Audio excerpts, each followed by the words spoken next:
Hola, ¿qué tal? ¿Cómo están? Bienvenidos a mi canal Aquí en Iré. Yo soy Randall Castro y en esta sección vamos a estar analizando libros cristianos. Durante el año pasado y este año he estado leyendo algunos libros muy interesantes y me gustaría exponerlos y comentarlos por acá con ustedes porque hay algunos detalles muy importantes y en cada uno de ellos voy a hacer un análisis popular, es decir, para que cualquiera lo entienda, no voy a hacer nada complicado, de tal manera que usted pueda ir a adquirir esos libros si lo desea y si no, pues pueda compartirlo con alguien que tal vez sí le interese esta temática. Voy a tratar temas y libros de todo tipo, de diferentes denominaciones, incluso para que ustedes tengan opciones, los que están aquí siempre suscritos al canal y oyentes fieles, para que puedan ustedes también disfrutar de estas temáticas y puedan adquirir este material. El Señor los bendiga y vamos directo con el libro de hoy. Hola, ¿qué tal? ¿Cómo están? Bendiciones. Hoy vamos a analizar este libro que se llama Predica un poco mejor, del autor Jonathan Pennington. Vamos a analizarlo desde diferentes ámbitos. Primero vamos a ver la portada, una portada muy sencilla. El papel es amarillito, de esos bonitos de libros antiguos, más de literatura. Por acá tenemos también algunos datos y por detrás también, que nos indica acá, por ejemplo, que el libro es pequeño, pero nos dice que más grande no siempre es mejor. Nuestra cultura nos enseña que lo más grande siempre es mejor, y esto incluye tanto el ministerio de la iglesia como la predicación. Pero, ¿qué sucede si en lugar de eso, los predicadores se enfocaran mejor en sus sermones a través de hábitos prácticos y ejercicios? ¿Y si lo pequeño fuera en realidad lo mejor? Y bueno, ahí nos viene hablando un poquito más acerca del asunto, y de lo que se trata es de dos detalles importantes. Primero, que el libro es pequeño, porque tiene solamente 131 páginas y las notas. Es un libro relativamente pequeño, la letra es grandecita, hay buen espacio entre cada una de las líneas, y pues también aquí en las introducciones hay un buen espacio.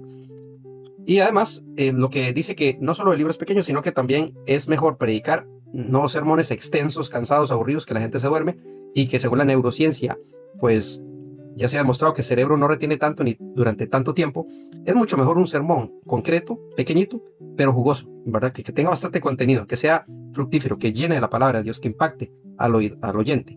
No para que se lleve un montón de cosas para la casa y cuando llega ya no se acuerda de nada, sino más bien para que ese oyente pueda retener lo bueno, desechar lo malo, pero que mayormente de eso poco que le estamos dando, la mayor cantidad de esa información sea buena, para que la pueda retener. Muy bien. Tenemos acá, además, que dice igual que acá, en la portada, 25 pequeñas cosas que puedes hacer para convertirte en un mejor predicador. Eso lo que quiere decir es que son consejos prácticos de él, de sus experiencias, que la relacionan con algún tema interesante para que la lectura sea amena, para que no sea aburrida. De hecho, el libro se lee muy rápido. Yo me lo leí en un viaje, en un paseo, lo iba leyendo por tractos. No subrayé nada porque no encontré en realidad frases interesantes como para retomar, porque a mí me gusta luego escribir. Yo escribo, además de libros, ensayos, y también tomo apuntes para luego ponerlos en práctica, pero en este no consideré subrayar nada. Es un libro como para ir leyendo, como para disfrutar, y de hecho yo al final siempre coloco cuántas veces leo el libro. Lo he leído una vez, pero eso es porque me interesa volverlo a leer y tratar de tomar algo importante, como hacer esquemas o bosquejos para luego ponerlos en práctica, pero no subrayé nada. Acá también nos trae el índice, y aquí están los temas. Son 25 consejos prácticos desde la experiencia de él. Es un predicador muy particular, es muy distinto al que ustedes conocen. No tiene que ver con predicación expositiva, no tiene que ver con predicar por temas, no tiene que ver con la enseñanza tradicional pentecostal, ni tampoco con la bautista, ni tampoco con la metodista o con la presbiteriana tampoco, sino que son consejos prácticos de cómo llevar a cabo una buena predicación, una predicación que sea alegre, que sea agradable, que contenga un buen mensaje, pero que a la vez le llegue a las diferentes personas que están oyendo este mensaje. Y pues por acá puedes leerlo y encontrar diferentes consejos. Primero va a hablar en una primera parte o un primer apartado acerca de la persona del predicador. En un segundo apartado, la preparación para la predicación. Entonces, en esta primera nos va a hablar de cómo el predicador tiene que prepararse, porque la homilética no solo es predicar correctamente o predicar de la mejor manera, sino el predicador adecuado es el que tiene que predicar de esa manera. Entonces, siempre en homilética se toma esto como algo muy importante. El predicador es muy importante. ¿Quién es el predicador? La mejor manera de tomar los elogios es con cuidado y con alegría. Los elogios no hay que rechazarlos, no hay que hacer actuar de una falsa humildad o tener falsa humildad a la hora de aceptar o rechazar los elogios. porque mucha gente dice, ay, la gloria es para el Señor, pero en realidad por dentro sí les gusta que los elogien, ¿verdad? Y a veces algunos dicen eso, pero es una especie de muletilla que utilizan, pero en realidad son muy arrogantes, muy orgullosos y no dejan que nadie se les acerque, que nadie les dé consejos, que les recomiende, que nada de eso. Acá es importante que analicemos esta parte porque dice, manejar los elogios con cuidado y alegría es algo importante. Hay que agradecer cuando a uno lo elogian, pero hay que tener mucho cuidado para no caer en la arrogancia, en el orgullo, para que no se nos infle el pecho, ¿verdad? Como decimos, y con alegría también, es decir, disfrutarlo, agradecerle a la persona, pero hasta ahí, dejarlo hasta ahí. También dice manejar las críticas con mucho cuidado y humildad. ¿Por qué? Porque muchas personas son criticadas y caen en pedazos. Entonces hay que aprender también no solo a manejar los elogios, sino también las críticas que son destructivas muchas veces. Algunas son constructivas y otras destructivas. Entonces aquí dice que hay que manejarlas con cuidado y también con humildad. Entonces vean que hay una relación entre el primer tema y el segundo. Luego, banda de hermanos predicadores. Acá nos habla de cómo es importante o cuán importante es reunirse con otras personas que también nos puedan retroalimentar, que nos puedan ayudar. También a pastorear como dirigir dice que pastorear es como dirigir una orquesta. Entonces podemos ver aquí, por ejemplo, que él dice que pastorear no es simplemente que uno se para al frente de un grupo y ya, no, sino que ese pastoreo tiene que ver como con dirigir a un grupo de personas que están orquestadas, que cada uno tiene su función dentro de la congregación, y aquí lo explica cómo relaciona él la banda con una congregación. Luego pastorear como el número 5, sea el testigo de Dios, no su abogado. Entonces estamos no para defender a Dios, no para luchar y contender con todo el mundo, sino para ser testigo de las grandezas de Dios y exponerlas. También habla el punto 6 de la distinción entre predicación y enseñanza. No es lo mismo una predicación que una enseñanza. Una enseñanza es más profunda y no podemos exponer todo en el púlpito, todo lo que aprendimos. La enseñanza requiere de más semanas, de más días, de más semanas, de más horas, mientras que la predicación es algo concreto, sintético, que el oyente tiene que llevarse para su casa. Y luego tiene aquí en el punto 7 la predicación encáustica. Vamos a punto 41.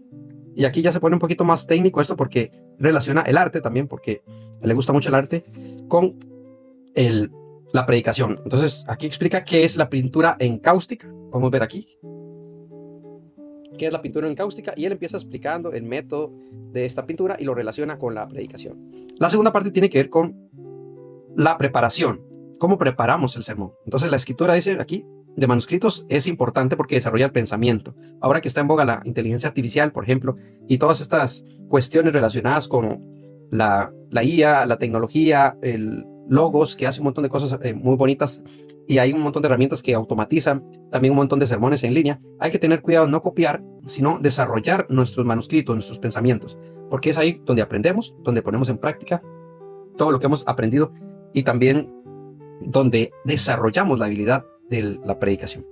El punto 9 dice que escribir el sermón como si fuera una escultura.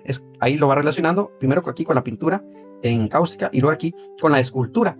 Y hace una analogía de que hay que irlo puliendo poquito a poco, puliendo y mejorando, porque a la primera parece un bloque horrible, pero al final queda un hermoso sermón si lo hemos pulido, si lo hemos preparado, si lo hemos trabajado con esmero y con dedicación y con responsabilidad. Punto 10, la redacción de bocados. Es decir, ir redactando pequeños bocados conforme se nos va ocurriendo una idea en el sermón durante la semana, irlos redactando, irlos guardando. Y ahí, bueno, él explica un poco más. El punto 11 es el ritmo de la educación y el rompecabezas.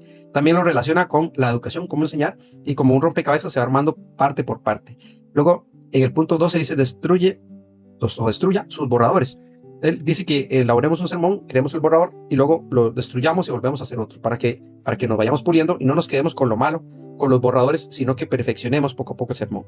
La predicación iceberg dice que a veces solamente enseñamos una pequeña parte de todo lo que hemos estudiado y de todo lo que hemos profundizado acá, entonces lo relaciona con iceberg. Luego, este sermón apesta tiene que ver con los sermones que no nos gustan, ¿verdad? Entonces, como un sermón a veces parece fantástico y otro no nos gusta, pero aquí, pues en mi experiencia personal yo me llevo sorpresas porque a veces he predicado algún sermón y yo no siento como que el sermón haya sido muy bueno, pero las personas se me acercan y me dicen que les llegó mucho, que les fue de mucha bendición, que muchísimas gracias, y me cuentan sus testimonios y yo me quedo asombrado porque yo pensaba que el sermón era malo, pero el Señor opera a través de nosotros y no siempre tenemos que sentir que todo salió perfecto, y sino hacer la voluntad del Señor. Si nos preparamos bien, exponemos su palabra, hay que dejarle lo demás al Señor, al Espíritu Santo. El capítulo 3 tiene que ver con la práctica de la predicación, y aquí nos enseña, por ejemplo, en el punto 15, que el primer minuto de un sermón tiene que ser llamativo, tiene que captar la atención del que está prestándonos atención, del oyente, de los hermanos de la congregación. ¿Por qué? Porque si es aburrido van a perder inmediatamente la atención. Y así funciona el cerebro.